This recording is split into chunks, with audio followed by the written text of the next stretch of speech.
بعض رانا ما خلينا حزب سياسي هون ما مشينا له. لعل يقول حد عنا ما مشينا، ما بقى حزب سياسي ما مشينا. هون المسؤولية احنا لا تتقع علينا، احنا ما لنا معدين انتخابات وحد يسوى منهم، ولا لنا معدين حملة سياسية، بقدر ما ان هذه الجهة شايفين على انها تستحق علينا على ان نفتحوا حوار بين الفاعلين السياسيين، لعل وعسى للمستقبل الناس اللي منها ترشح ونجح ما تعود الحواجز النفسيه، وانا هذا من فلانيين وهذا من الحزب الفلاني، ما تعود تمشي ضحيتها. مجال يتسع الجميع، ديك الحساسيات اللي تخلي هذا ينقصر ديع ما خاصو يكون، وهذا شنو كاع، وهذا كاع عاد فيها، وهذا كاع علاش يعود، وهذا كاع تفوق الحزب بعد تقدم ذا النوع من الناس. اليوم الداخله كتعاني بسبب اش؟ بسبب النخب. عادت هناك احزاب للاسف اللي ما تجبر حياتها، ما تجبر الحياه، ما هو في استمرار العزوف السياسي. قلت لهم اعطوني 4 مليون ديال الدرهم ما يجيكم حد في الجماعه، الناس كامله اللي تتفادوا الفئات الهشه وصافي. اذا هو مساله تدبير. تتعلم معي وسيله ثانيه يقول لك البديه ماني هون موجود لا ما نتطور تلو ماشي ضريك هاي الجهه، ضريك هاي المشاريع كامله اللي تجوز على جميع، لا بالنسبه للالكتريفيكاسيون ولا بالنسبه للصيد البحري ولا بالنسبه للمعادن والمسائل، زايد عليها شيء، ما زايد عليها والو. تعطى هذيك الميزانيه فهمت الله يتصرف فيها، والاغلبيه منها راح تجي دي كونفونسيون. هناك خلل كبير في عنصر قالوا الحوار والتواصل. يجب ان تعود الى دور تخريج النخب. خليني من الفضائح السياسيه اللي عندنا الان، ملي كتلقى مثلا دابا الان وزير، وهذا اشكال كيدل على عمق الاشكال اللي كنعانيو منه دابا الان. وزير شاد قطاع حيوي، قطاع كبير في المغرب، ما عمرو بان في التلفازه، كيقول مودي اسمحوا لي ما كنعرفش نتكلم. لا يعقل، كيف يعقل هذا الامر؟ بمعنى انه هذو هما اللي جاوا بالباراشوت.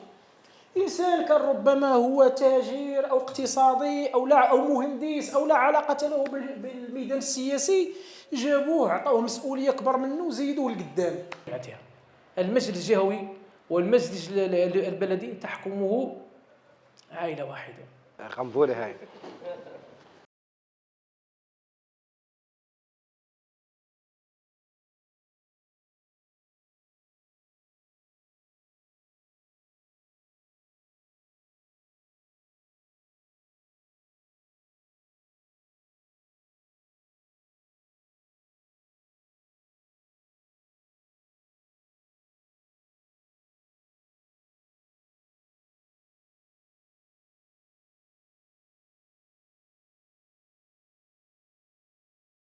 لا يمكن لأي أحد أن يمارس السياسة وأن ينفصل عنها.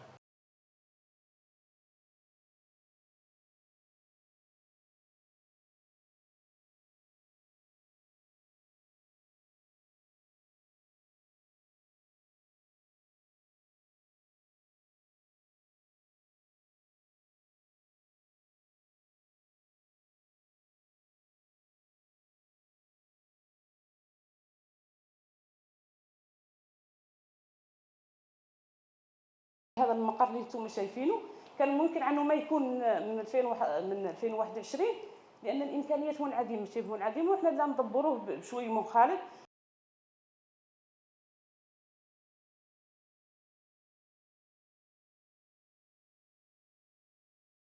بعض الاحزاب اللي صعودها هون كما قال بعض الاخوان انه يرتبط ما هو بقوه الحزب، يرجع على قوه الشخص اللي مترشح.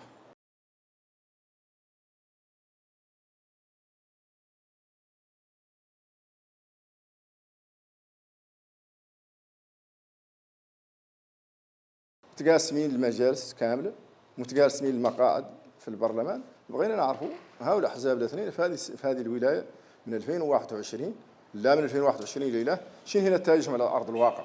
يقول لك الشأن المحلي شكون كيسيروا؟ كيف هاي مدفع الجهه كل بلاصه كيسير؟ واش هذيك كيعنيها الشأن المحلي ديال الجهه؟ الدوله عطات المشروع الحكم ديالها الشأن المحلي ديال الجهه يسيروها له، والشباب والكفاءات، هذيك الكفاءات ما هم معطين لهم وقت. راك شفتوا المشاكل اللي كيعيشوها الشباب، لا غوارض معيشيه، لا انت مره كانت توقف عند الولايه ولا تطالب بحقها، هذاك عند البشويه العيالات واقفه عند الاستثمار واقفات، ومنين هما الناس اللي عندنا حنايا اللي الأحزاب كما قال بعض الإخوان عنها خالق اللي يقول عنهم دكاكين وخالق اللي يقول عنهم غير ورقة يقبضها الشخص باش يترشح والله يعدل بها لوائح. ولكن أنا كنشوف عن يالتنا إلى عدل نتكلموا ونقيموا النخب السياسية اللي في المنطقة اللي في الجهة. وين هي النخب السياسية اللي تسير الأحزاب اللي يا الله من خلالها هي الحزب يلعب الدور، لأن الحزب خالق على صعيد مركزي، ولكن من تلاقوا نخرصوا محليين النخب هي اللي تلعب الدور في التأطير، تأطير المواطنين، سنهم على توعيتهم بالأحزاب وتوعيتهم بدورهم وتحملهم المسؤولية. احنا هون في الجهة نقد نقول عن الأحزاب ما يقد حد يحملهم المسؤولية أكثر من النخب اللي يالته هي كانت قبيل تلعب ذا الدور اللي من خلالها الحزب يظهر دوره. لأن كل واحد منين يجي الانتخابات كما قالوا الإخوان كل واحد اللي يجيب حزب ويقبض حزب شعار ويسقط برنامجه ويقبض برنامج يجيبه معاه، والحزب معروف عنه عنده برنامج مسطره ودارسه ويقدموا للمواطنين باش يقتنعوا به ويقبضوا ويوزعوا على الجهات وعلى الاقاليم وتعود تمثيليات وجد تشتغل عليه. منين ينقبض ذاك البرنامج ويشتغل عليه الحزب وتخلق نتائج وتظهر نتائج ويصعدوا بعض الاحزاب. ونظن عن بعض الاحزاب اللي صعودها هون كما قال بعض الاخوان انه يرتبط ما هو بقوه الحزب، يرجع على قوه الشخص اللي مترشح وعلى الامكانيات اللي يرصد الحملات الانتخابيه.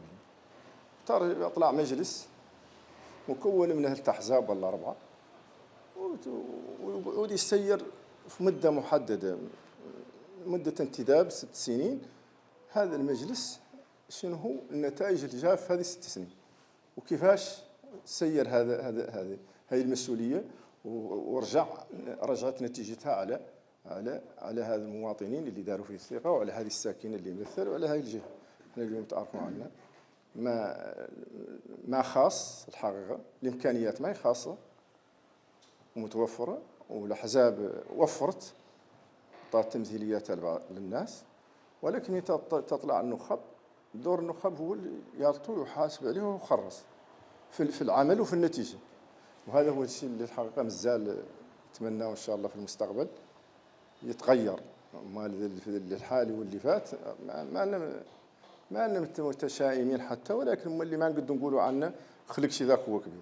انا كنشوف عن دور الاحزاب مهم ولا قد حد ينكره، ولكن بالنسبه لهذه الجهه يا النخب السياسيه اللي كتقدم الانتخابات واللي تتحمل المسؤوليات سواء على صعيد المجالس ولا صعيد البرلمان، يلا تتقيم روسها، يلا تعود هي من نفسها تتقارب وتدير دورات تكوينيه بيناتها وعلى الدور اللي يلا تدير تعدل وعلى النتائج اللي يلا تتحصل في مده الانتداب لهذه الجهه اللي هي تمثلها اللي الناس داروا فيها ثقه. اليوم كما شفتوا هاي الجهه واجعه متاخره عن الجهات كامله. وعلاش؟ شنو هو الاسباب؟ ما الاسباب الامكانيات اللي اعطات من الدوله، ما الاسباب المسؤوليات الاختصاصات اللي انعطات والمسؤوليات اللي انعطات للمجالس، ولكن الاراده النخبه اللي تسير هي اللي ما هي متوفره. ما نعودوا اليوم من 2015 الى اليوم في واحد البرنامج ندار لتنميه هاي الجهات الجنوبيه واللي الحمد لله نتيجته ظهرت على الجهات الاخرى وحنا مازلنا نتخبطوا فيه. وهذا هو كما قال بعض الاخوان قبيل عادت السلطه تتدخل وتدير شرايك محليه هي اللي عاد تشرف على تسيير المشاريع المهمه والاساسيه.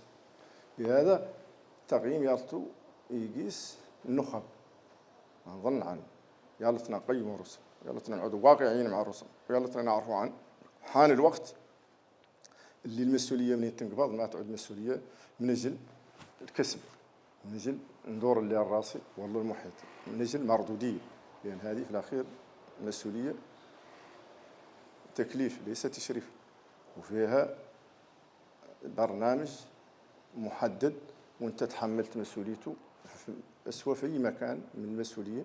يالتك تعود مردوديتك على هاي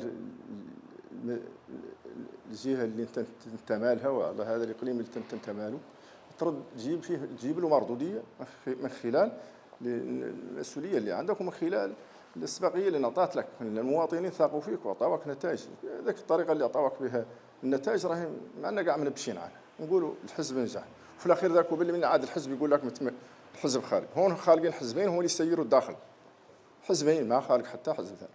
شنو هو دورهم اليوم؟ شو معدلين اليوم؟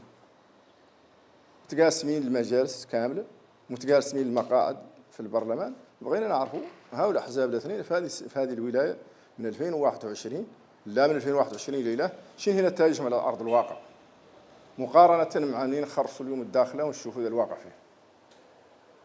هذا نحملوه لمن؟ نحملوه الأحزاب على صعيد مركزي؟ إيه نقدروا نحملوه لهم عنهم داروا ثقة في ناس وأعطاهم مسؤولية ما كانوا قد المسؤولية اللي أعطتهم يقوموا بها، ولا كانوا ولاهم قد المسؤولية التمثيلية اللي أعطت لهم من طرف هؤلاء الأحزاب. لأن هذو أحزاب كبار وهم اللي يسيروا الحكومة ويسيروا المجالس ويسيروا كل شيء. واليوم الداخل اليوم وضع هذا اللي يحصل منهم هو السباق. كل مرة يدير لنا حد منهم خرجة ويدير لقاءات فولكلورية ويجمع الناس ويجيب الناس نهارين والله ثلاثة وين يجيب وفود كما قال بعض الأخ وتخطى فيها صورة والهدف هو هذاك. ولكن الأرض الواقع اليوم هو الداخلة تعاني من كل شيء، تعاني من البنية التحتية اللي هي متباركة معها الإدارة عادت، وتعاني من التشغيل، تعاني من جميع الأمور اللي تتعلق بالمواطن اليوم الداخلة كتعاني. بسبب ايش؟ بسبب النخب. نتمنى إن شاء الله في المستقبل النخب تتحمل مسؤوليتها وتعود عندها غيرة على هذه المسؤوليات اللي يتحملوها على الجهة اللي ساكنين فيها. ياك كان إن شاء الله في المستقبل تتغير الوضع. أنا ماني متوافق مع حمودي في القال من قد الجهة لأنه حدد مسؤولية. أولا الجهة عندها من الإمكانيات اللي تفوق مداخلها هي إذا كانت قاع عندها مداخل، لأن الدولة أعطتها إمكانيات كبيرة وأعطتها اختصاصات، وهذه الإمكانيات سنويا تقدر ب 56 مليار. هذا مبلغ كبير في جهة تعتبر مدينة كما قلت. منين خرصوا انعكاسات هذه المبالغ المالية اللي تسير سنويا على هذه الجهة بصفة عامة وتلاقون لخصوها في مدينة الداخلة اللي أنها هي اللي خالقة، نجبروا عن هذا العمل ما قد يجيب نتيجة. وأنا هون مع الشركة المحلية، لأن إذا عندنا غير عليه المدينة وغير عليه الجهة، هذه الشركة المحلية جبرت موجب باش تتدخل، لأنه من بعد 10 سنين من الإمكانيات ومن الاختصاصات اللي انعطات للمجالس ما قدوا يقوموا بواجبهم اللي يسند لهم الدستور واللي انتخبوا من الجبل. عن هون الشركة المحلية أنا كنشوف عنها عملها جا في وقته، وهي اللي لهي تغير لنا هاي الجهة من المستوى اللي فيه ذلك للمستقبل. كما قال بعض الإخوان وكما قالت الأخت عزوها عنها متفائلة، حتى أنا كذلك متفائل للمستقبل. احنا هاي المحطة خاصة نسوها، هاي المحطة سالات نقولوا عنها ما جابت ذاك اللي يالت تجيب في الوقت كاحنا كنخب سياسيين. ولكن في المستقبل نتمنى من الأحزاب السياسية ومن النخب السياسية يوعوا مسؤوليتهم في المستقبل. هي هاي الجهة في مستقبلها تقدر تتطور كما قلت كيف الجهات الأخرى. احنا جهتنا عندنا غير عليها ومصلحتها ونشوفوا ويبقى فينا هذا الواقع فيه، لأن منين نقارنوها مع الجهات الأخرى اللي ما هي بعيد منها واللي إمكانياتهم ما هي متباعدة، ونشوفوا الجانب التنموي في الجهات الأخرى وفين وصلوا وفين لحقوا. هذا الحقيقه فرق كبير اللي حنا 10 سنين ما تلينا نقدروا نواصلوا لهم، ما تلينا نقدوا، رغم عن الدوله الحمد لله راد بالها ودايره امكانيات وعندها برنامج كبير في الجهه اللي المستقبل اللي هي تظهر نتائجه. انا كما قال الاخوان المسؤوليه خاصنا المسؤوليه تعود اللي لا يتحمل المسؤوليه يعرف علاش متحمل، ماشي نعود ننتخب ونقبض اغلبيه ونبدا ندير برامج خاصه بفكري انا وعقلي انا ونظريتي انا اللي ما هي راجعه للمصلحه العامه. حد لا يتحمل المسؤوليه في هذه الجهه خاصه ينطلق من مسؤوليه على الجميع ويعرف عنه للجميع ويعرف عنه تحمل مسؤوليه الجميع ويلطو ذي المكاسب اللي جبر قدامه ما تراجع تزيد ويتوفر فيها اكثر.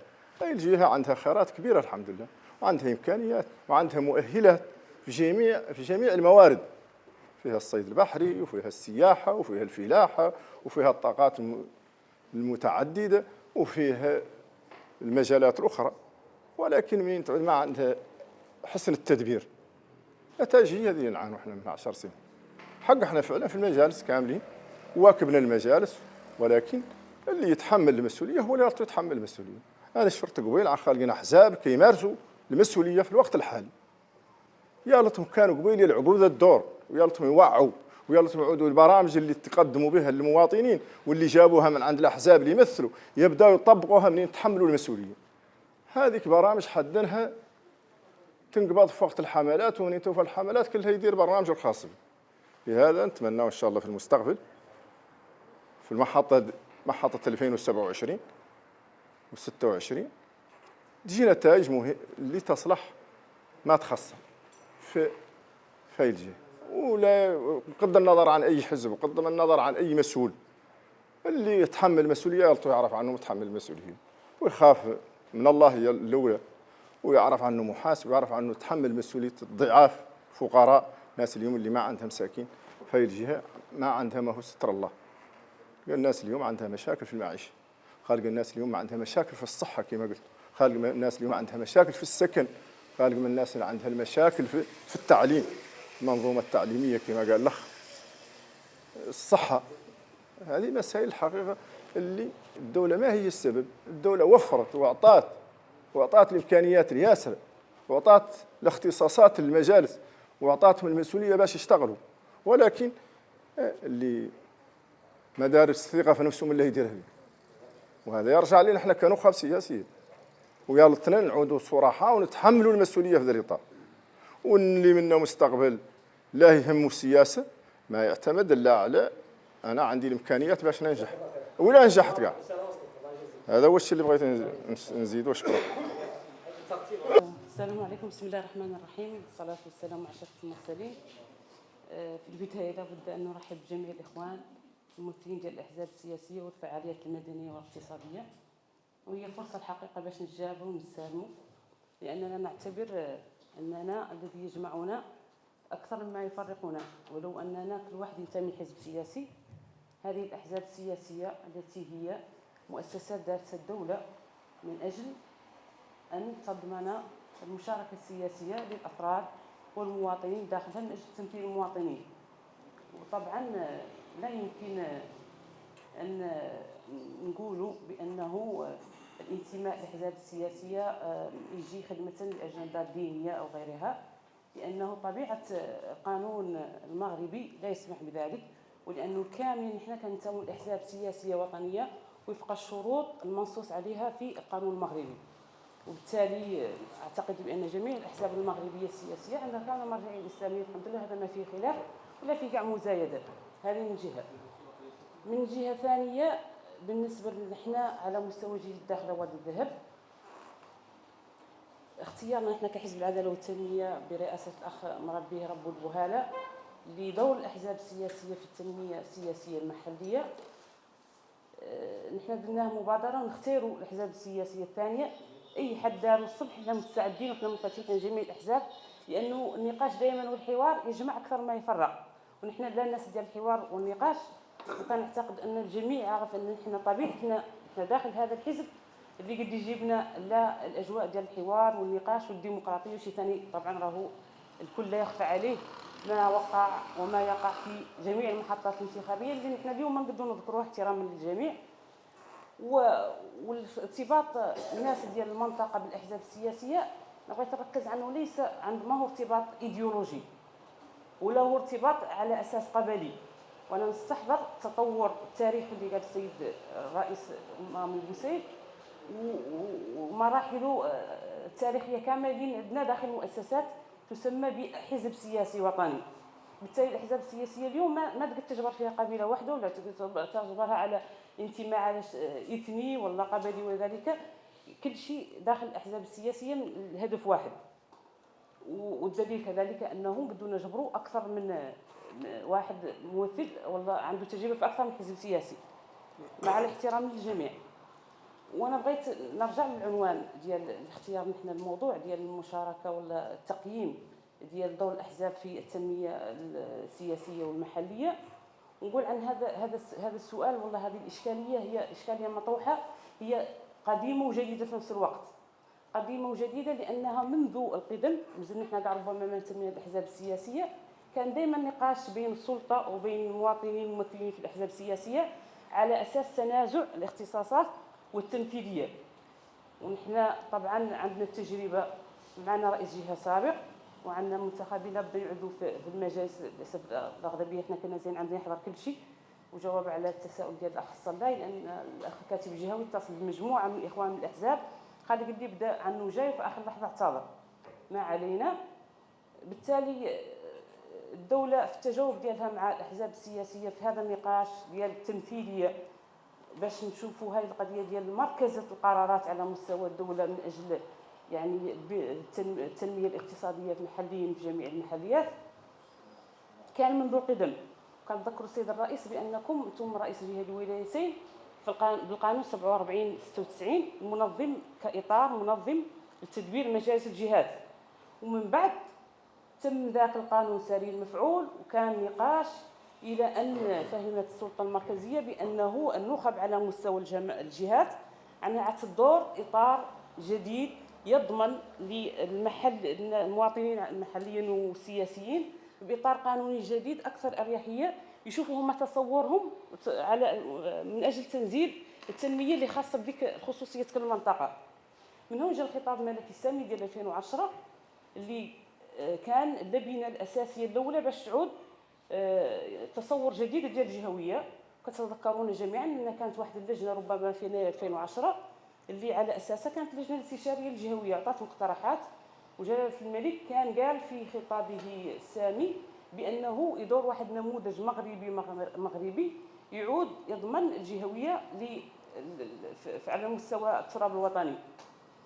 استمر النقاش في ذيك الجهويه الى ان جاء انكم عرفتوا كاملين تبعنا كيف جاء الربيع العربي وجاء الخطاب الملكي السامي ديال 9 مارس، واللي من بعد جاء فيه خطاب ثاني على مستوى الخطاب الملكي السامي. من بعد جاء الدستور اللي جاء مكتسبات جديده وجاب لنا الجهويه المتقدمه كمبدا دستوري. هذاك المبدا الدستوري اللي اعطى جلاله الملك في خطاب ثاني كذلك على اساس انه الاقاليم الجنوبيه المملكه تعود في مكانه الصداره، وهذا طبعا امتياز بالنسبه للجهات. فكنا احنا في اعتقادي اننا في محطه ديال اختبار امتحان على مستوى تنزيل هذا الورش الكبير الاستراتيجي اللي الدوله تدور تجرب منه واحد النموذج متميز قد تضاهي به مثلا يعود نموذج يحتذى به على المستوى الدولي. فجاء طبعا جاء الدستور وجاءت قوانين تنظيميه 111/14 وجاءت قوانين كذلك الجماعه الترابيه 111 اللي عنها 111 و112.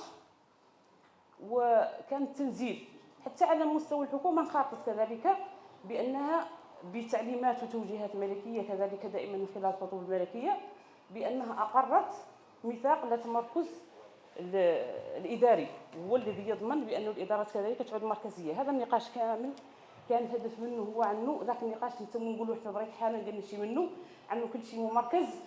الدوله بغات توفى من ذاك الخطاب وتقول لكم ياك نتوما تقولوا نتوما ضروري لا شيء محلي عندكم، ورانا عطيناكم قانون راعي الدستور راعي الخطوب الملكيه راعي القوانين التنظيميه اللي بمثابه تنزيل كيفاش تتم الاجراءات ديال هذه القوانين. فعطاتنا قوانين فأعطت تعليمات الحكومة باش عطات الموارد المالية الكافية من أجل أن ندبر هذا الوقت الاستراتيجي. وأنا أتذكر وأنا في البرلمان في الفريق البرلماني أنه كنا من ربما الفريق والله البرلمانيين، السيد محمد أبو بكر كان كذلك في البرلمان، كنا من الناس الأولين اللي حضرنا كيف يحرص وزير الداخلية والوزراء كاملين اللي في الحكومة على أنه بالنسبة للمشاريع كاملة اللي كتعني المشاريع كاملة اللي كتعني الأجراء ديال المشاريع التنموية ديال الجهات الجنوبية أنها تعود عندها الأولوية. وهذا كنا نتذكر جيدا كيف كان الوزراء يقولوا هذا خاصو يبرمج، راكم عارفين ما معناش شي يبرمج ما معناش يعني يدخل في الأجراء. هذا طبعا ما نغفلوا كذلك بأنه كانت واحد إشارة كبيرة في 2015 من جلالة الملك العيون وعطى انطلاقة للبرنامج التنموي اللي على أساسه يطبق الحكومة.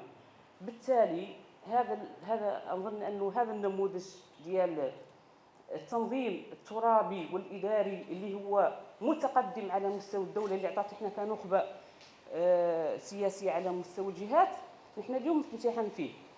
اليوم نحن في 2025 والبرنامج نقولوا عام 2015 بدا من جميع النواحي بدا. يحق لنا الآن أن نتساءلوا نقولوا ماذا تقدم، ماذا تحقق، ماذا أنجز، ما لم ينجز، وأين هي مكامن الخلل. لأنه نحن اليوم كممارسين للسياسة كنراقبوا كنشوفوا واش هاد الاختصاصات عطاتنا كامله، نشوفوا من هذاك اللي عطانا كنا قادرين نعدلوه، ذاك اللي ما قادرين عطانا علاش ما نعطانا، كان مازال خاصنا الحوار ولا النقاش مع السلطه باش نقبضوه ننزلوه. بالتالي هذا هو السؤال، الكره بين يدينا، ماذا تحقق ماذا لم يتحقق.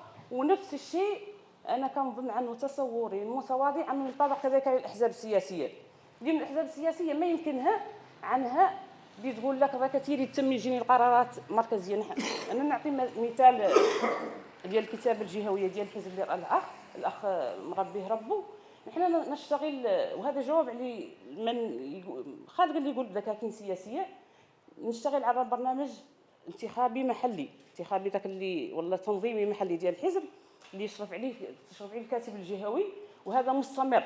ولكن قد يقع بأن بعض الأحزاب السياسية تضعف بسبب من الأسباب، ونحن نموذج طبعا حي الجميع شايفه، ما تعود عندها الإمكانيات الكافية من أجل القيام بمجموعة الأنشطة اللي تقدر تأثر فيها المواطنين. ولكن هذا يمنع أننا حزب مستمر، والدليل هذا المقر اللي انتم شايفينه كان ممكن عنه ما يكون من 2021 لأن الإمكانيات منعدمة شبه منعدمة، وإحنا لا ندبروه بشوي منخالط من أجل الاستمرارية، من أجل نزلنا نتواصلوا مع بعض المواطنين، نزلنا نعدلوا الأنشطة ديالنا السياسية الداخلية والإشعاعية اللي هي خاصة تعود نشاط خارجي يستدعي يعني استقدام قيادات وطنية اللي حتى هي راكم شفتوا كاملين ما عندها الإمكانيات. ودابا راكم شفتوا المؤتمر الوطني كيف أنه تم حتى جمع ديال الموارد المالية لإنجاح المحطة ديال هذا المؤتمر الوطني.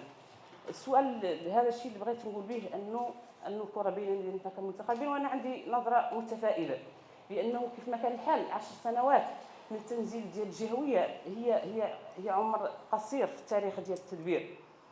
هي محطة باش نحن كاملين نلتفوا كفاعلين سياسيين اللي حاضر واللي ما هو حاضر، وعندنا نتناقشوا تعود عندنا ما تعود عندنا أي إشكالية أننا نطرحوا الموضوع، لأن هذا يهمنا كاملين. الجهة اليوم منذ 79 إلى اليوم أي زائر لها يقول لك عنها لا تستحق أن تعود في ذا الوضع اللي هو حالا. كيفاش؟ أنه بمعنى ثاني أنه ما قامت به الدولة لفائدة هذه الجهة من استثمار مادي ومعنوي لا يتلائم مع الوضع اللي فيه الداخل اليوم. هذه يقولها لك أي زائر، اللي ما قالها لك تحت يقولها لك فوق. هذه هي الحقيقة، وحتى القيادات ديال الأحزاب السياسية اللي راهم يقولوها. نحن طبعا نختاروا جهتنا لا تعود شي أكثر من ذا، وانا كنقول عنه المجال يتسع للجميع. ديك الحساسيات اللي تخلي هذا ينقص الدعم ما خاصو يكون، وهذا شنو كاع، وهذا كاع عاد فيها، وهذا كاع علاش يعود، وهذا كاع تشوف بك حزب يتقدم ذا النوع من الناس، وذا كاع هو المجال في الواقع يسع للجميع. وراكم شفتوا بعض المداخلات راك تيجوا تشوفوا مواقع التواصل الاجتماعي اللي واحدين يقولوا لك علاش ذاك يكون وذاك يكون، لانه فعلا خاصو يكون، لانه ما نسمح لحد ثاني يكون في بلاصتو، لانه الهجومات تعود لا على اللي فيه المصلحه. بالتالي خاصنا ان عندي نظره ايجابيه للمستقبل. ويمكن اشراك الجميع ولكن بلغه الحوار، وكلها اللي يعطي ذاك اللي قد يعطي من مجهوده. يعني انا ضد اللي يقول لك لا خاص فرد حد يعود عنده الاجازه ولا عنده الكفاءه. خلق الناس اللي عندها التجربه اكثر هي من عندها، من اللي عندي تعود عندها الشواهد. وراكم شفتوا ذيك المشاكل ديال الشواهد اللي وقعت اليوم واللي خلات واحدين كانوا في قنا كاع يعودوا ذاك الوضع اللي ذاك هو. بالتالي انا كنظن بهذه المشاركه البسيطه عنه امام الساده المنتخبين ثم قدم من احنا جينا لا يمثل هذا العالم السياسه، ولكن كنظن عنه الخير امان. طبعا هناك تراجعات على مستوى هذه المكتسبات على مستوى القوانين. من تجي اليوم السلطه وتقرر زمام الامور وتعود هي الفاعل في ما يسمى بشركات التنميه المحليه. وعلى فكره هو ما يضمن هذا القانون بانه تقبضوا، لانه القانون ما خلى الفراغ اي مساله الى هذه ما خلت خالق الحل. راك شفتوا النموذج ديال جهه اقليميه سابقا اللي ما قدت تتوفق في التدبير، فنفضل داك الشيء كامل ودارت اللجنه. بالتالي نحن الحمد لله ان مازلنا لا في هذا الشيء ديال التنميه المحليه الشركه. نظن ان الجميع منخرط فيها، ونظن ان الجهه هي ابسط من ان قاعد جهه لازم التعقيدات كامله بحكم الطبيعه الجغرافيه ديالها، بحكم الجماعات الترابيه اللي عايشه كامله في اقليم واحد وفي مدينه واحده، ونقدوا كامل يد في اليد من خلال مختلف الاحزاب. لانه حتى الانتماء ديال الاحزاب كما قلت قبيل ما هو الطرح الاشكالي انا بالنسبه لي. وفي اي حد يقدر ينتمي لحزب فقط من اجل ديك التسكين من اجل التمثيليه. ونتفق مع الاخوان كاملين اللي قالوا عنه ياسر من المواطنين فعلا بانهم عندهم انتماء مع الأحزاب للأشخاص فعلا. وهذا بطبيعة كذلك الطبيعة ديال الجماعات والطبيعة ديال التقسيم الترابي والتقطيع الترابي اللي واقع على مستوى الجهة. ونتمنى التوفيق لجميع الإخوان ونختاروا إن شاء الله عنه حتى باقي الأحزاب السياسية الثانية إلى دعت مبادرة في النقاش وتختار مواضيع. نحن معية الأخ الكاتب الجهوي على استعداد للمشاركة والإغناء النقاش بما قد ينفع. وشكرا لكم. قنبولة هاي شوية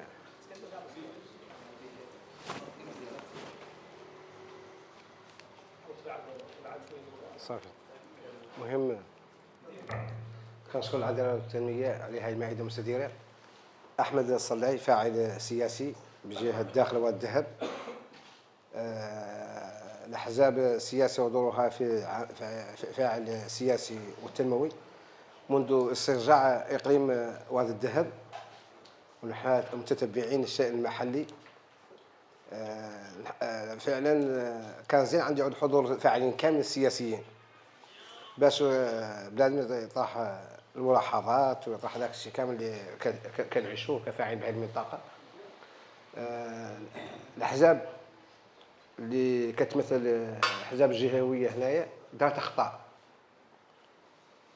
الداخل عاد الجهة فاعلين سياسيين وعادوا كيجيو استثمارات ويجوا واحدين ثانيين كيمثلوا الجهه وكيستقلوا ذوك الاستثمارات عنه. لا هو دابا الجهه عاد فيها 3 اشخاص هما كيتلاعبوا بالجهه كامله.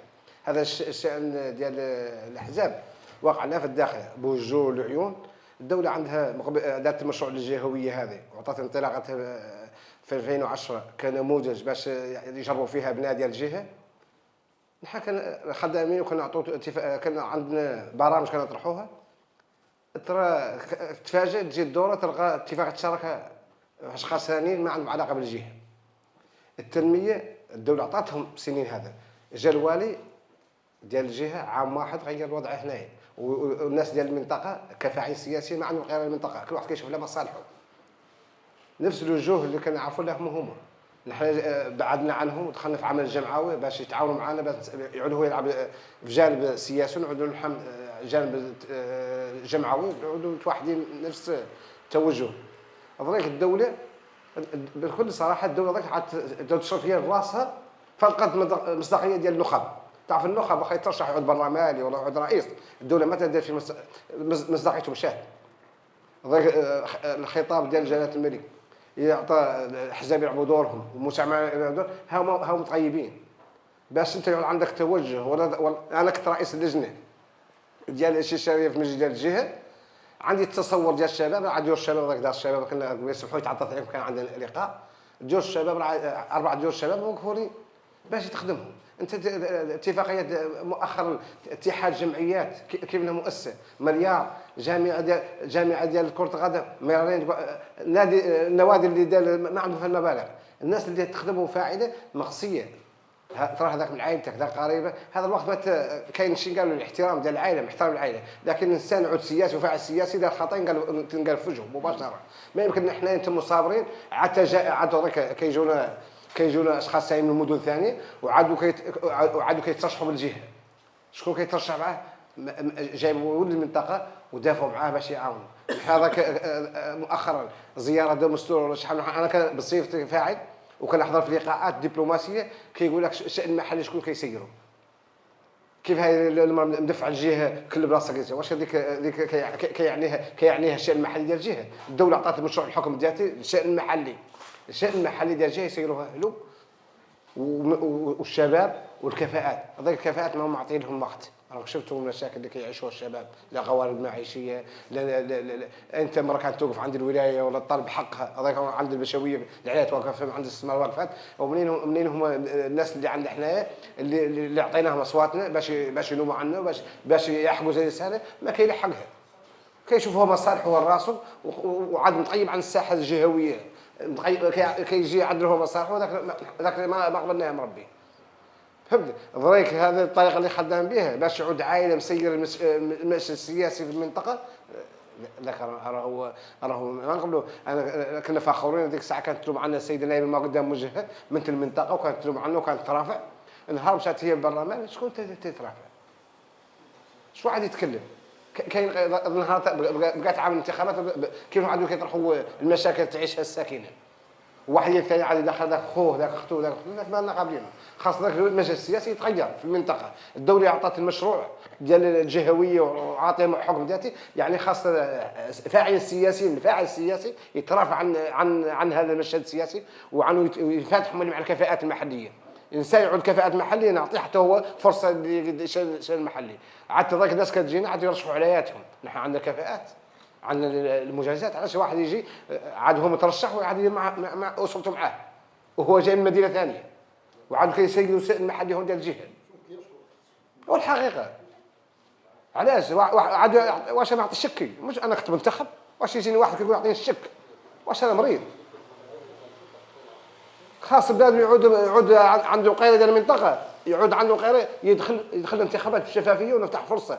انا خدمت 20 سنه ولا 25 سنه ولا 40 سنه ما درت، نفتح مجال واحد ثاني.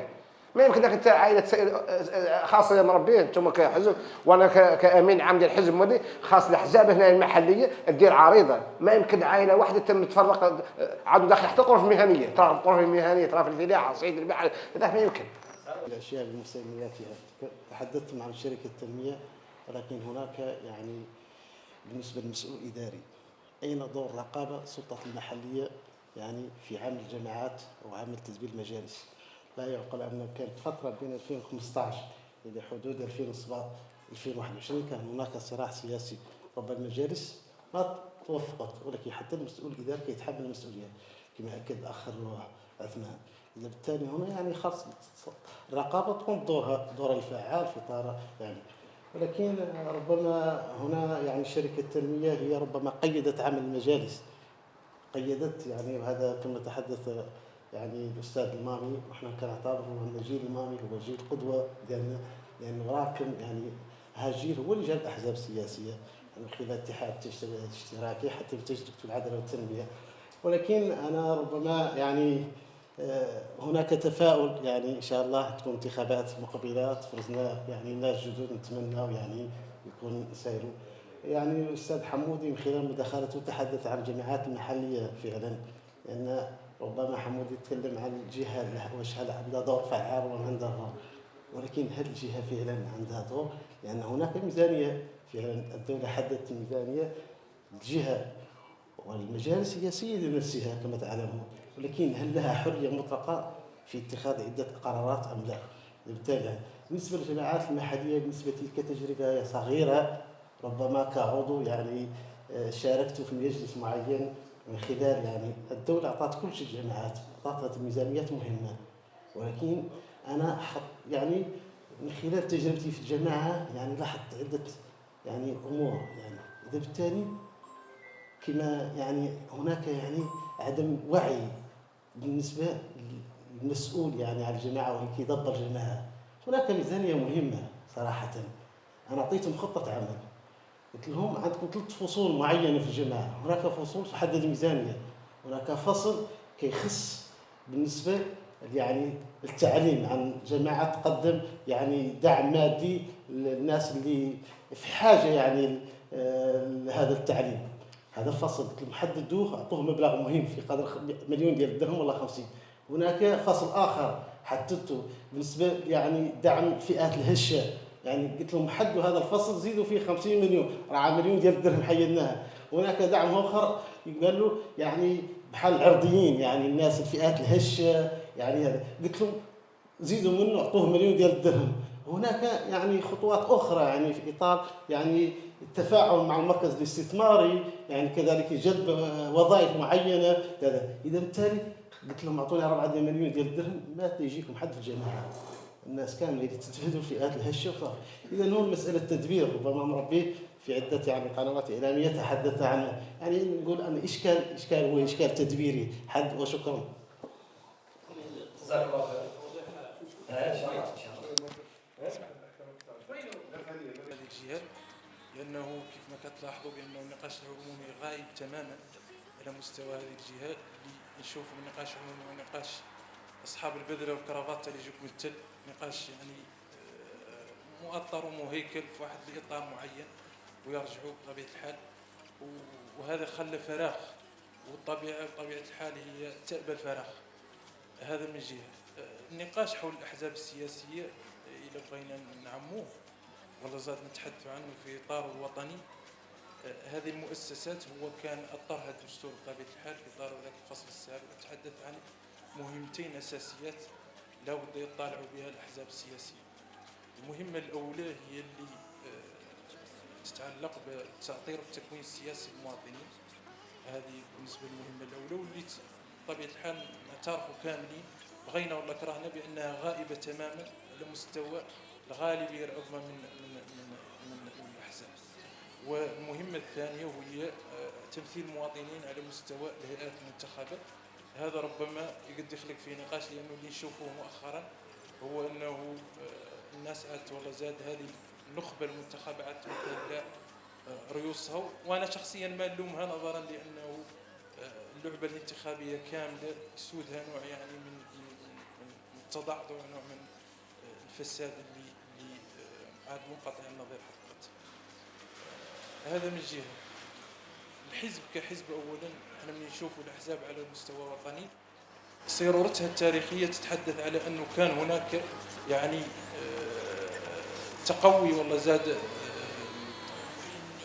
كانت الاحزاب تتقوى على مستوى الايديولوجيه اكثر مما تتقوى على مستوى الاشخاص. اليوم عاد العكس، وهذا راجع بانه السلطه على مستوى المركز هي اللي ساهمت في انه كيف ما تحدث حمودي قوي، هي اللي ساهمت في انه ضعف بعض الاحزاب على مستوى خصوصا الاحزاب التاريخيه، احزاب الكتله الوطنيه اللي نعرفوها كاملين، لانها تضعف بعض الاحزاب اللي كانت ذات ايديولوجيه راسخه باحزاب ثانيه اللي عندها ايديولوجيه مضاده، وهذا ساهم بطبيعه الحال في ضعف هذه الاحزاب اللي نشوفوها اليوم. عاد بطبيعه الحال السيد اللي تكلم عنه حمود اللي هو كاتب الاول احد الاحزاب هو نموذج حي لما تعيشه الاحزاب اليوم على مستوى المغرب. اذا النقاش في هذا هو انا اظن بانه السلطه هي كانت المساهم الابرز في اضعاف هذه الاحزاب اللي كانت ربما كيف ما قال الاخ المامي انها هي الماس والله زاد هي ذاك الموتيسور اللي كان يمص عنها صدمات الشارع ويأطر المواطنين ويمنع ذاك الشيء. ونحن شفنا نموذج حي في 2011 من قامت هذيك انتفاضات الربيع العربي، كيف انه السلطه لجأت الى حزب العداله والتنميه باش يمتص الشارع ودخل اللعبه السياسيه عاد ذاك، ولكن رجعت مولي نفس الاخطاء التاريخيه اللي ارتكبتها لانها ضعفت اليوم حزب العداله والتنميه. ونشوف اليوم الصبح الى اي حزب ولا اي هيئه سياسيه اللي تلجأ في حاله لا قدر الله وقع اي منزلق مستقبلي. اذا هذا بصفه عامه باش نتكلموا على مستوى وطني. على مستوى الجهه الحديث عن الأحزاب السياسية لا يجرنا نقاش طويل ومتفرغ، لأنه اليوم نحن نتكلموا على مستوى الجهات الداخلية والداخل مثلا. احنا نتكلموا، أنا ماني متفق تماما مع ذاك اللي يقول دكاكين سياسية. فعلا هناك أحزاب التي تظهر خلال كل انتخابات، يظهر صورة الشخص، تظهر ذيك النفعية وذيك النزعة النفعية والنزعة الشخصية عند بعض المرشحين اللي يعتبروا الأحزاب مجرد تيكيت، والله ما نشاء باش يدخلوا لمجالس المنتخبات. ولكن في نفس الوقت هناك أحزاب اللي تبذل مجهود، ولكن لكي يساهم في تضعيف ضعضعة هذه الأحزاب، أنا في ظني هو المركز وهو الناس اللي تتحكم فيه من فوق. لأنه اليوم الأحزاب عادت بورصة، ما نكذب. اليوم الحزب السياسي لا يبحث عن كفاءة شابة، عن بروفيل يعني اللي جديد ربما يدخل به معترك الانتخابات، لا بل بالعكس يبحث عن مول الشكارة، يعني مول التمويل، مول الفلوس اللي لا يدخل ولا يفوز به بالمقعد، بعيد يعني عن أي آليات ثانية اللي ربما تدخلوا في متاهات والله تدخلوا في خسارة سياسية ربما ما هو مستعد له. هذا من جهة. من جهة ثانية شفنا كيفاش بأنه كذلك اليوم هناك أحزاب اللي عادت قائمة فقط على شخص أو شخصين، يعني خارج تدرج حزبي، تمشي في ذاك التدرج الحزبي تم اللي يجيك رئيس برشيد وقال لك كذا راه تابع لفلان والله تابع لفلان والله جاي توصية من فلان كذا. بالتالي هذا العمل الحزبي عاد مجرد يعني تبعية لأشخاص معينين هم المتحكمين في سيرورته. مات ذاك الحزب اللي ربما نمشوا فيه في تدرج في اطار واحد الفكره، في اطار واحد الايديولوجيه مامنين بها كاملين وكذا. هناك احزاب ثانيه اللي ربما بينها حزبكم اللي احنا نحترموه ونقدروه بطبيعه الحال، واللي خدم في اطار هذا، شفناه ولاحظناه من 2015 ليله، اللي كان خدام في اطار واحد الايديولوجيه موحده ودخل الناس للمعترك السياسي بعيدا عن التبعيه لاي شخصيه كيف ما كانت. ولكن في النهايه ندور في ذيك الحلقه بانه الشخصيه والنزعه المصلحيه كانت دائما غالبه على الاشخاص للاسف، نظرا لانه المشهد السياسي بصفه عامه على مستوى هذه الجهه ولا على مستوى وطني كاع، لانه خالق كلمه دائما تستفزني إن قال لك اهل الصحراء يتبعوا الاشخاص. انا دائما نسمع هذا المصطلح يتكرر مرارا ومرارا، اهل الصحراء يتبعوا الاشخاص ما يتبعوا الاحزاب. بالعكس هو على مستوى وطني بصفه عامه لا يوجد اليوم حزب زبدة قواعده اليوم تابعة الأشخاص، ونتحدى فيها أي حد بأنه تابعين الأشخاص وأشخاص جايبينهم وأشخاص ربما موليهم كي مسيرة الزروال اللي عدتوا تتذكروا هذيك الساعة وكذا.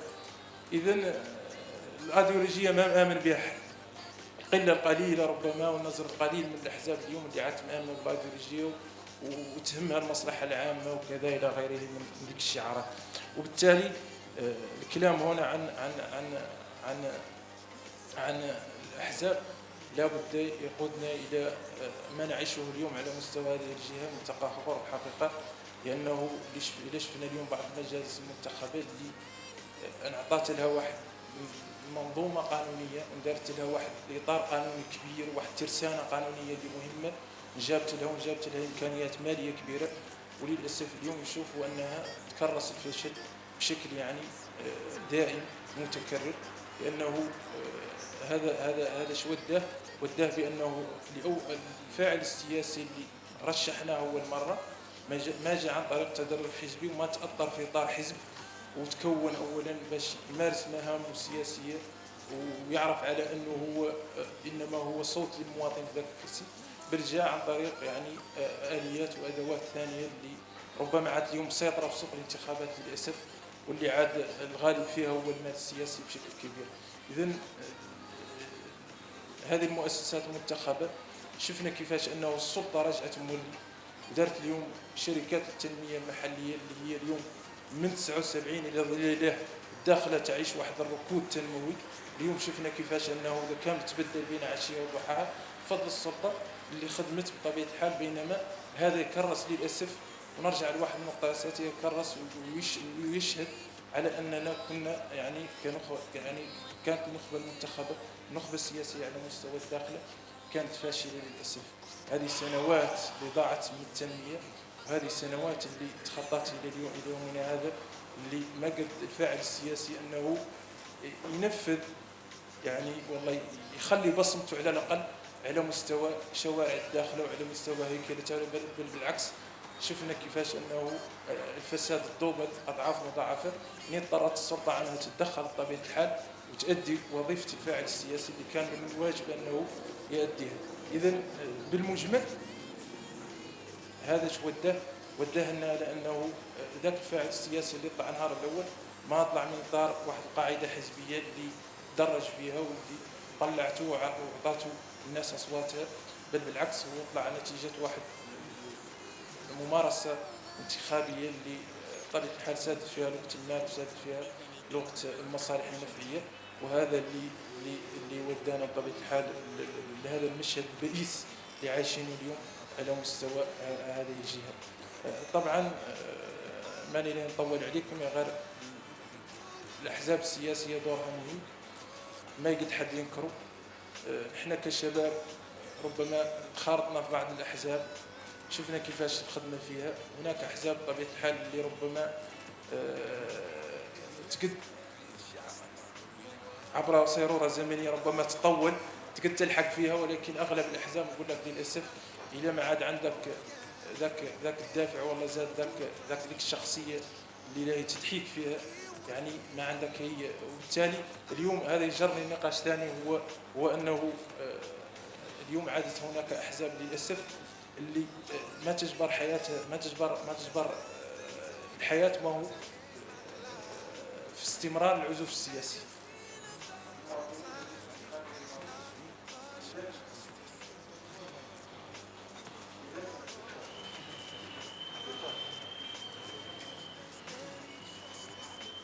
يعني من خلال رصد يعني للجهه المسار الجهوي في المغرب، الدوله حقيقه انا يعني كمتتبع لهذه المساله الجهوي والمسار الجهوي منذ مده ليست يعني مده متوسطه. الدوله فعلا من خلال الرصد لها اهميه حقيقيه وحقيقي توجه نحو الجهه منذ والاساسي، يعني منذ 79 إلى الآن الجهة بقوانين بتوجهاتها فعلا حقيقة أولت للمؤسسة الجهة المكان اللائق بها، ولا مجال يعني التطويل بأن القوانين كلها الآن في لا صعيد المركزية ولا التمركز قد أصبحت يعني نهائية. هذا بجانب من خلال رصد النخب المحلية، يعني رصد اجتماعي الاستقرائي. فعلا هناك كما قلت سابقا نخبنا هنا تحددها دائما معايير قبلية أو معايير عصبوية بالمقام الأول أو تاريخية. هذا لم تستطع الأحزاب ولا الدولة أن تساهم يعني في التقليل منها. نحن هنا لا نقارن الجهة بالنسبة للأقاليم الجنوبية بجهة العيون الساقية الحمراء أو جهة الأنحاء. لماذا نقول دائما نقارن؟ حتى الإنسان البسيط العادي يقارن، يقول جهة العيون الساقية الحمراء ما شاء الله الساحات. ببساطة بعد من استوردنا منه هذه الآلية اللي ينقلها الأحزاب بعد نجاح الثورة الفرنسية، وقبلها كانت البرجوازية مسيطرة سيطرة متينة، وتم اكتشاف آليات الأحزاب بعد نجاح الثورة الفرنسية، وصبحت آلية ديمقراطية نقيضة لشيء ينقال له القبيلة والمجتمع، المجتمع العميق، المجتمع الأوروبي اللي كان برجوازي حتى وكان يقطعي حتى. هنا خلي عني العربية نتكلم بالحسانية باش تجي قضية أهون عليا. وبالتالي استخدموها كآلية لتنظيم المجتمعات، ونحن بما أننا نستورد كل شيء المجتمع الإسلامي والمجتمع العربي يستورد كل شيء، يستوردوا خام ويستوردوا ان ديتاي، يستوردوا مجموع ويستوردوا انفراك. استوردنا هذه الآلية، وهذه الآلية بالحقيقة هي مجرد قبيلة في إطار مكبر. مثلا تبدأ القبيلة تغزو الحزب، والله يبدأ الدين يغزو الحزب. هي نفس الأنماط التي كانت موجودة، بالإضافة لرأس المال. وهذه الآليات بما أنها قاتلة كاملة ولا تساهم في بناء الدولة، احنا استوردناها بصفتها كاملة وجاتنا وبدينا نستعملوها، وبدات الأخطاء تظهر فيها، وبدات نستنبتوا احنا أفكار ثانية، أفكارنا البدوية، نعدلوا لها مجاراة مع تفكير الأحزاب. لكن في إقليم وادي الذهب، إقليم وادي الذهب الأحزاب مجرد دكاكين. تفتح المناسبات الانتخابية ينجحوا وحدين ويطلعوا وننسى ولا ينفتحوا الأحزاب. ما هو بداية الدورة الانتخابية، اسمحوا لي نقول نعود واضح، نعود فصيح، ما فيها. وبالتالي هي لا تساهم في التأطير ولا تساهم في العدالة البنيوية للمجتمع، ولا تساهم في تقوية النسيج المجتمعي، بل عادت أخطر من ذلك، عادت مساهم كبير في شرذمة المجتمع. يعود راجل والعم وظهروا ورابطوا معه ياسر من الروابط، من يعود في حزب ثاني يشار معه. معناها علينا ما ثلاث آلية تسيير، لا ثلاث آلية توجيه، ولا ثلاث آلية نسيج، وما هي مساهمة من قريب ولا من بعيد. واحد منين يعود على حزب يكبر فيه ويشيخ فيه ويموت فيه، ما خلقت آلية بالتغيير. هذا حزبي وأنا هو اللي معدله ويتم عليه وتوفي إلينا توفى الدنيا وهو عليه. هذه أفكار على كل حال رؤوس أقلام، ومفتوح الباب من يريد أن يشارك في هذه الأفكار.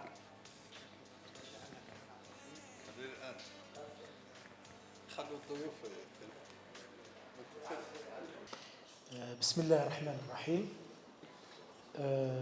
أولا الشكر الجزيل للكتابة الجهوية لحزب العدالة والتنمية على هذا اللقاء وهذه المائدة المستديرة. الشكر الجزيل كذلك للحضور الكريم كل باسمه وصفته. طبعا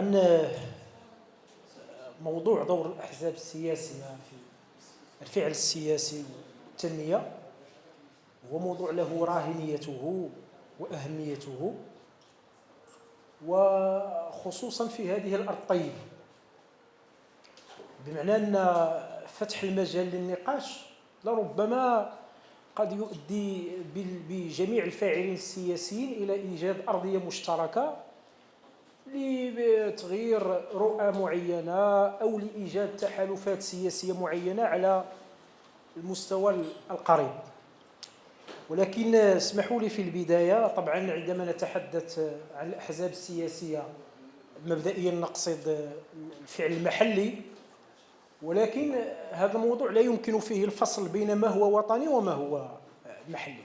ولذلك جميع المداخلات التي تقدم بها الإخوة الكرام كلهم يشيرون إلى إشكاليات وطنية وانعكاسات هذه الإشكاليات على ما هو محلي، علما أن السياق المحلي له خصوصيته، بمعنى كاين واحد الواقع خاص على المستوى المحلي نظرا للظروف التاريخية والسياسية التي يعيشها أو تشهدها أقاليمنا الجنوبية.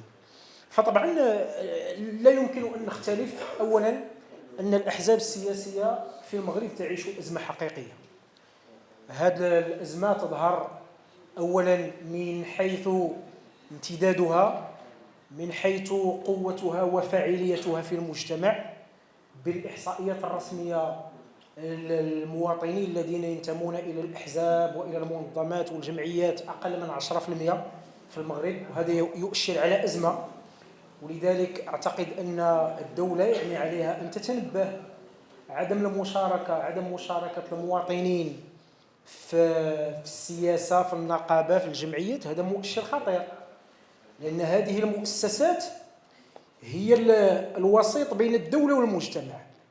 عندما تضعف هذه المؤسسات تصبح الدولة في مواجهة المجتمع بشكل مباشر، وأنت تعلمون أن المجتمع غير مؤطر. الناس ملي كيوقع شي حدث بسيط في شي منطقة يقدر تطور بسرعة الضرب بالحجارة أو حمل السلاح إلى آخره. وبالتالي ثم باش تعرفوا عمق الأزمة التي نعانيها، أصبح الذي ينتمي سياسيا أو نقابيا يشار إليه بالبنان وكأنه شخص مبرزيط في المغرب هذا نقابي أو هذا ينتمي إلى يعني ولا استثناء، ماشي هو القاعدة. وهذا إشكال على مستوى العقلية وعلى مستوى الثقافة.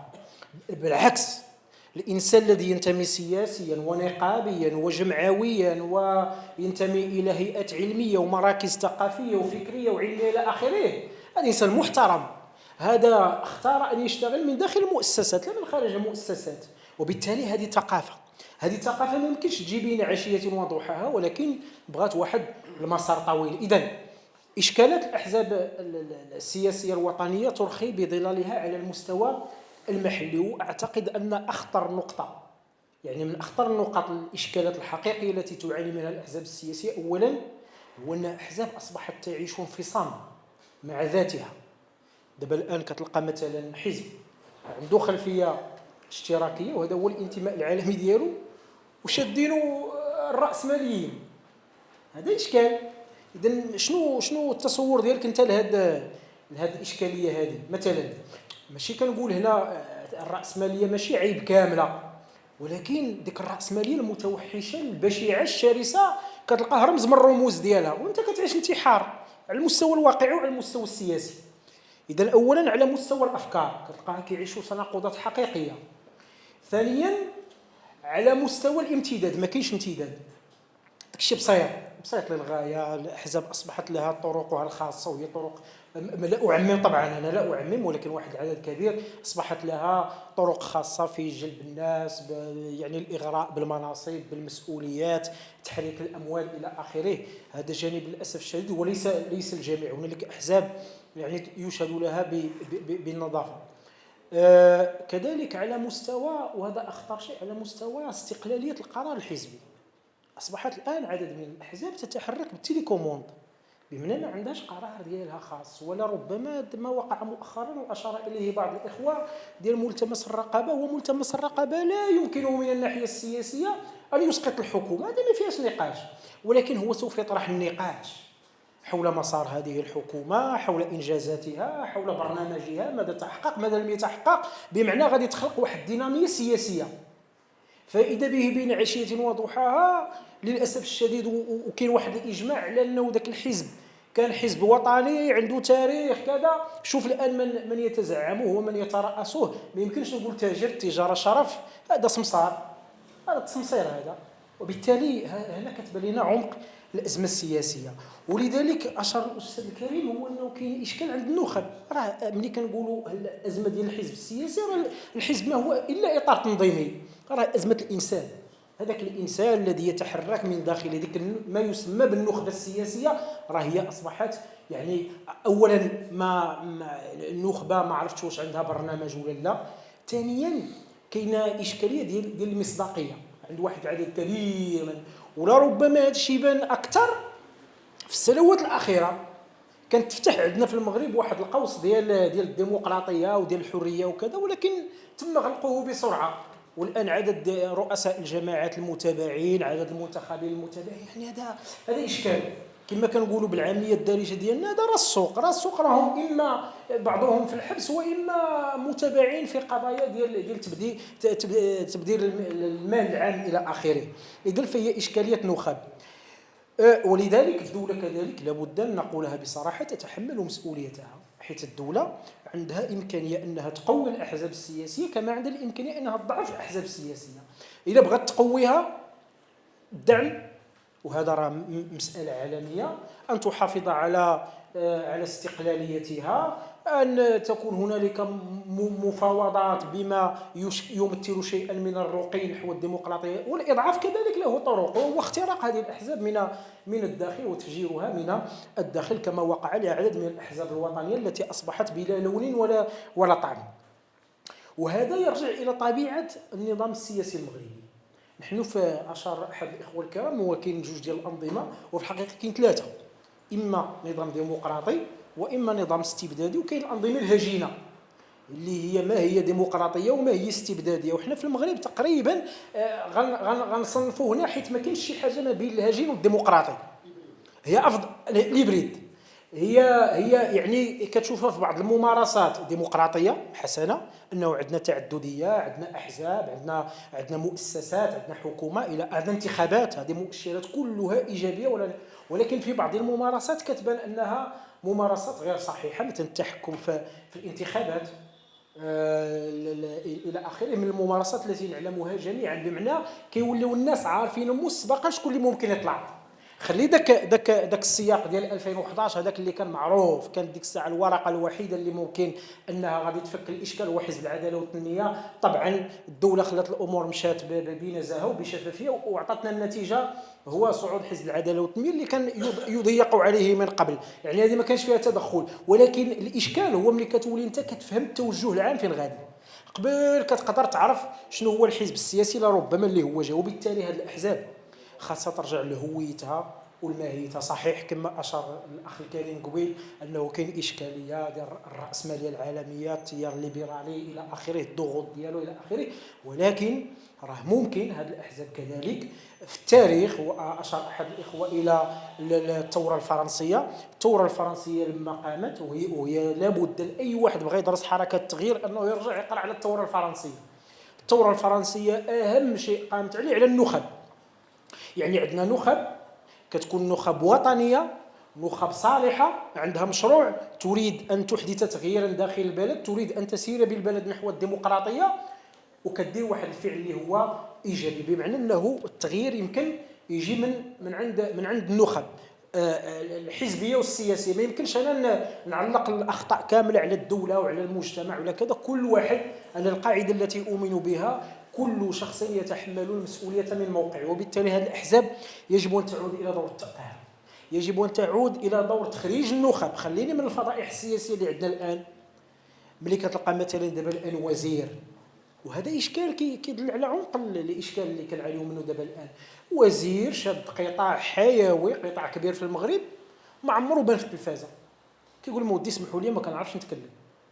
لا يعقل، كيف يعقل هذا الأمر؟ بمعنى أنه هذو هما اللي جاوا بالباراشوت. إنسان كان ربما هو تاجر أو اقتصادي أو مهندس أو لا علاقة له بالميدان السياسي، جابوه عطاوه مسؤولية أكبر منه وزيدوه لقدام. ولا ربما السيد رئيس الحكومة هذا هو الإشكال ديالو الآن، شخص لا علاقة له بالسياسة، ما عندوش الكباري والبروفيل ديال السياسة، جابوه دفعوه وهو ولا جفاف. فيعني كان الأولى به أنه في الحقيقة يخلي واحد شويه الاحترام لراسو ويخلي راسو في اتساع، لان السياسه عندها مواليها. الانسان عندما يتكلم كيبان لك من الخطاب ديالو واش عنده شي علاقه بالسياسه ام لا علاقه. وبالتالي عندنا اشكاليه التكوين، عندنا تخريج النخب، بمعنى اصلا هذاك الفاعل السياسي خصو يكون هو مع النخب باش يقدر يخرج لنا النخب. قبل ما نصدروا واحد يولي رئيس جماعه او لا رئيس جهه او لا وزير، خاص يكون درج في الحزب السياسي، داز في مكتب محلي، داز في مكتب اقليمي، داز في مكتب جهوي، كيكون في الهياكل الوطنيه ديال الحزب، يعني كيتدرب عاد ممكن كيشد واحد المسؤوليه. ثم كذلك المساهمه في تسيير البلد، يعني من اهم الادوار ديال هذا الاحزاب السياسيه. احنا في المغرب عندنا ديك الثنائيه ديال المعين والمنتخب. ودابا المصيبه هو انه احيانا المعين يسجل نقاط ضد المنتخب. يفترض ان المنتخب هو الذي يمثل الساكنه، هو الذي يمثل المواطن. بعض المرات كيجي المعين كيبهدلو قدام المواطنين، هذه اشكاليه. بعض المرات كيجبد ليه الثغرات ديالو والمشاكل ديالو قدام المواطنين. بعض المرات كدار قرارات يعني كيبان فيها انه المعين. حنا طبعا كنا الحمد لله مغاربه وكنا كتهمنا مصلحه البلاد، انا لا اميز، ولكن كنقول من باب اولى ان اللي جا عن طريق الصناديق خصو يكون هو اللي عنده هذا الهم وعنده هذا الشرف ديال خدمه المواطنين، لانه منهم وصل لهذاك المكان ومنهم كياخذ يعني المصداقيه ديالو. طبعا الاحزاب السياسيه في السياق الاقليمي المحلي هنا الواقع واضح. طبعا كاين ديك الاشكاليه اللي طرحها سي بوسيف ديال انه من مجتمع قبلي الى السير نحو الحداثه، هذا طبيعي، واخا هو بالنسبه للمجتمع القبلي بطبيعته يصعب تفتيته. المجتمع القبلي بالطبيعه ديالو عنده اعراف ثابته، عنده قوانين ثابته، يعني يمكن تغير شي امور، ولكن التغير المطلق ما يمكنش. اذا فلذلك ماشي الساكنه المحليه مشات مع النموذج العالمي اللي كاين ديال الاحزاب السياسيه، بالعكس تم تغيير الاحزاب السياسيه لكي يعني تواكب الطبيعه المحليه للساكنه المحليه، وهذا ما فيه حتى عيب، بالعكس يعني انه تكون هذه الاحزاب عندها واحد الصبغه ديالها محليه، ولكن نحتاج في المستقبل ان هذه الاحزاب تكون عندها برامج. ملي كنطرحوا اشكاليه التنميه، موضوع التنميه موضوع كبير. التنميه من المؤشرات الاساسيه ديالو عندنا فيه التعليم. شنو هو التصور ديال هذه الاحزاب السياسيه؟ الموضوع التعليم عندنا فيه الصحه. انتم تعلمون الان انه في الجهه احنا غاديين نحو الخوصصه، لا على مستوى قطاع التعليم ولا على مستوى قطاع الصحه. اذا دوك الدراويش والمساكين اللي ما عندهمش فين غيمشيو؟ مازال الطبقه المتوسطه والغنيه يمكن مثلا تمشي للقطاع الخاص. دابا الان حنا غاديين انه المستشفى الجهوي الوحيد اللي كاين هنا اصبح مقبره. الفقير الذي لا مال له دابا لو وقعت شي حاجه كيمشي ما كيلقى مع من يتكلم، وبالتالي حنا غاديين. اذا عندنا اشكاليه في التعليم. شنو التصور ديال هذا التعليم؟ موضوع الصحه، موضوع الاقتصاد، موضوع التنميه ديال البنيه التحتيه. هذه دابا ما وقع مؤخرا في جهات الداخله هو راه اشكال كبير. هو مزيان، حنا بغينا التغيير، ولكن أين هم هؤلاء المنتخبون لسنوات وبميزانيات كبيرة ولم يفعلوا أي شيء؟ كنتسناو دابا حتى يجي المعين عاد يحدث شركة عاد باش تغير البنية التحتية. هذا راه إقرار بالفشل ديال المنتخبين. وانا اتذكر انا ولدت في هذه المنطقة، إشكالية نعاني منها الآن لم نكن نعاني منها سابقا. الموضوع أعزكم الله الأسباب ما كانتش مطروحه بحده قديما ملي كانت الساكنه هنا قليله. اذا فولاو الناس كيعانيوا مع اشكاليات اللي يفترض اننا ما نعانيوش فيها في واحد الجهه اللي هي قليله عندها امكانيات كبيره وبالامكان انها تكون نموذج تنموي مغربي، وعلما انها رصدت لها امكانات كبيره من غير هذا الشيء. الميزانيات اللي كتكون على المستوى السنوي، ذاك المشروع الملكي ديال تنميه الاقاليم الجنوبيه، يعني يجعلنا في الحقيقه انه يتفتح نقاش يعني واسع في المستقبل لاي تصور اي تنسيق ممكن بين هذه الاحزاب السياسيه، ان نتكاشف وان نتصارح وان نحاول ان نوجد رؤيه إصلاحية للمستقبل، لأن في نهاية المطاف هذا وطننا جميعا، يعني يهمنا ويسرنا أن يعيش فيه الكل متساوون، تكون عندنا عدالة، يكون عندنا تعليم في المستوى، تكون عندنا صحة في المستوى. وكنظن أن هذه الجهة هذه في الحقيقة تستحق ذلك وزيادة. وشكرا جزيلا.